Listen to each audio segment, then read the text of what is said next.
Rich Shay here, unboxing Seth Jafee's Crusaders. I will be done, a Tasty Minstrel game. Now, I have to tell you, when I first heard of this game, saw the cover artwork, the brief description, despite the fact that I like other Seth Jafee games, I had zero interest in this game. But one of my gaming friends got a copy on Kickstarter of the deluxe version, and when I was at the local TotalCon convention, he really wanted to play, but only had 2 players, so I sat down and played a game, and you know what? My good behavior was rewarded. It turns out it's a really good game. I liked it a lot. Now, he had the deluxe edition. I ordered the regular retail version, and the plastic parts and the inset boards and the metal coins, that's all very nice, but of course that's not what the gameplay is about. And I'm fine that way. Now, the rules are actually quite well written. I've read them before. I went over them. Pictures, text, a little lighter than usual background, some red for the and an unreadable font for the headings, but it doesn't matter. The rest of it's quite straightforward. The numbers corresponding to things. Now, one of the things this game has that's different is, well, not different, it's fairly popular. It has a rondel. There are faction cards. Players start with slightly asymmetrical setups. And the way the rondels work is a little bit different. There's also your force edition cards you can do. There'll be castles, churches, farms, and banks here. Because it's all about influence. And combat has something to do with it, but you don't fight with the other players. There's a map of Europe, and you'll try to expand your influence across this during the game, starting over here and working your way across. On a turn, you basically could do one of 2 things. Use the rondel, select an action, and take that action, or upgrade one of the 6 wedges on your rondel, and then move some of your tokens around. What's different about this game, though, is the way the rondel works. And Seth Jafee said that when he first heard about Trajan, he imagined how the rondels would work, and he imagined it backwards from Stefan Feld. So what you do is you take all the pieces on one wedge, you take the action on that wedge at the power of the pieces, plus you might have some additions to that as you develop your buildings and your network. Then when you're done, you take the pieces and you distribute them Mancala-like around the rondel, but it's after you select the action, not to select the action. Okay, so that's different. Also, when you get into a bad situation, most of your wedges start with 1 action on them. You may be able to upgrade them to have 2 actions on them. But that's a turn. But it's the pity turn, and then you can take the pieces on any one wedge, not necessarily the one you upgraded, and distribute them as if you'd taken that action to get your tokens where you would like them better. You can skip your turn and distribute the actions from the wedge without doing an upgrade. So the things you can do is you can travel. You'll have knights on the board. You start with 1. You could have up to 3 before you're done, and you can use your travel points to move them around. Muster, which is basically a separate action to increase your crusading strength and get some victory points. Crusade, where you actually fight not each other, but the forces on the board, which are divided among, who are they divided among?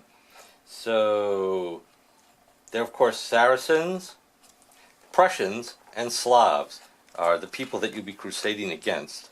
As you crusade against them, the Prussians and Slavs become more powerful. The Saracens stay at the same strength. You get victory points for doing that, but that's also how you take control of a territory that you later use to build in. But before you get to that, there's a separate turn where you just take victory points. There's a spot where your pieces will accumulate, and at some point you're going to want to move them out as your turn, but you get as many victory points as the number of pieces you moved out, plus some bonuses for buildings.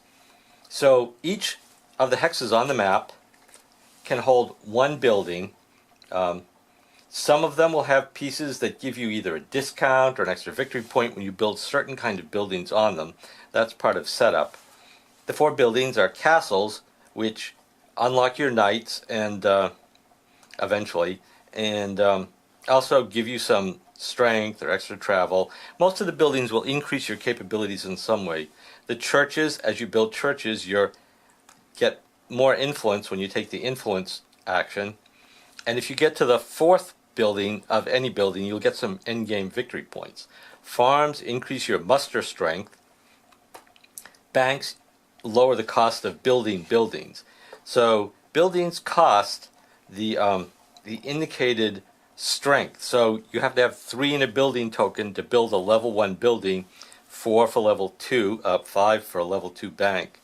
So this is the number of build strength you need in order to build something. Okay, pretty straightforward. The game ends when the last influence marker is taken out. You start with a pool of influence markers, like in Race for the Galaxy, except that it's 20 plus 60 per player. So it's a lot of yes, 140 for 2 players, 200 for 3 players, 260 for 4 players. So it's going to take a while to get them all, but eventually you'll be, piling them on, since most of the actions involve getting that. The game ends. There are a couple of end game bonuses for the buildings you built all 4 of. For whoever was best at conquering Saracens, Prussians, or Slavs could get victory points for that. And then most victory points wins. It's actually pretty straightforward. There's some variance in here, but there's sort of asymmetrical startups and some powers with each of the knightly orders. The way you typically play the game is you're dealt 2 randomly and you pick one of the 1, 2, 3, 4, 5, 6, 7, 8, 9, 10 orders available.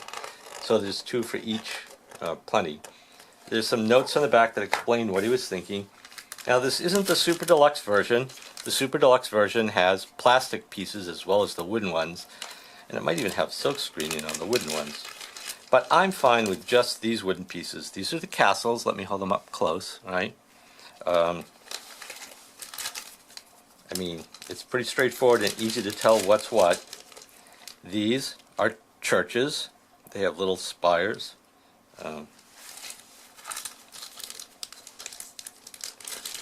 These farms. It's unmistakable that they're farms.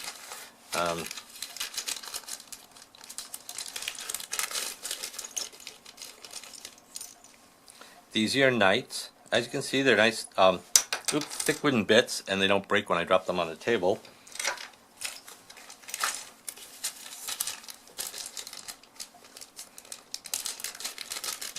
And banks, which look a lot like they should have been Parthenons, but hey, that's the way modern banks look. Anyway, I suppose that's to make you trust them.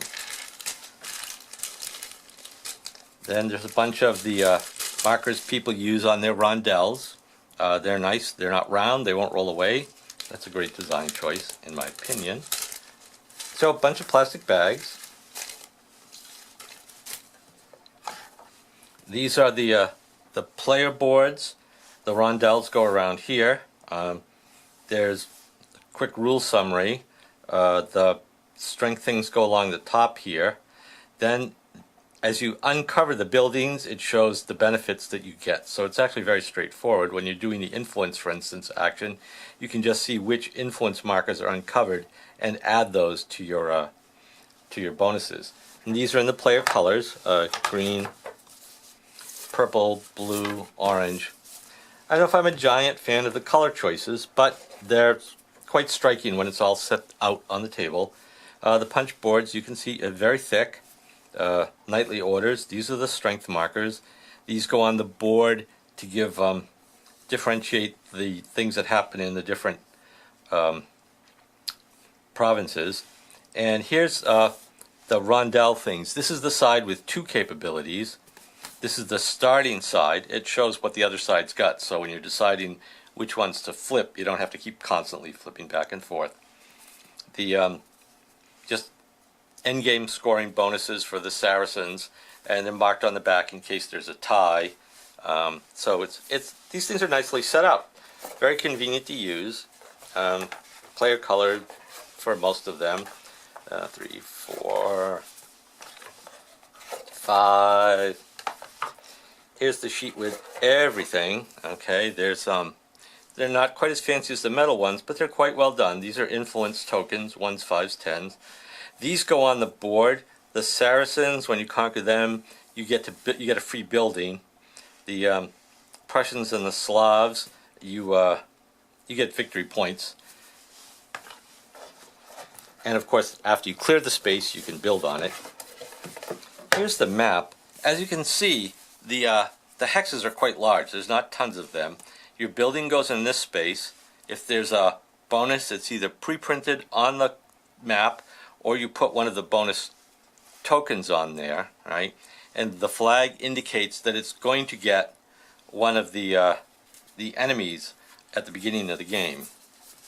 The map board is in 4 sections. Let me just... On one side, this is the 2-player version of the map board. And let me get a... Oh no, there it is. It's all there. Alright, the 2-player version of the map board is on this side. And the 3- and 4-player version of the map board is on this side.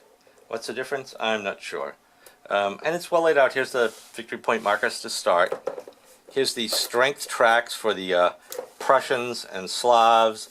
And over here it's what happens when you do the Saracens.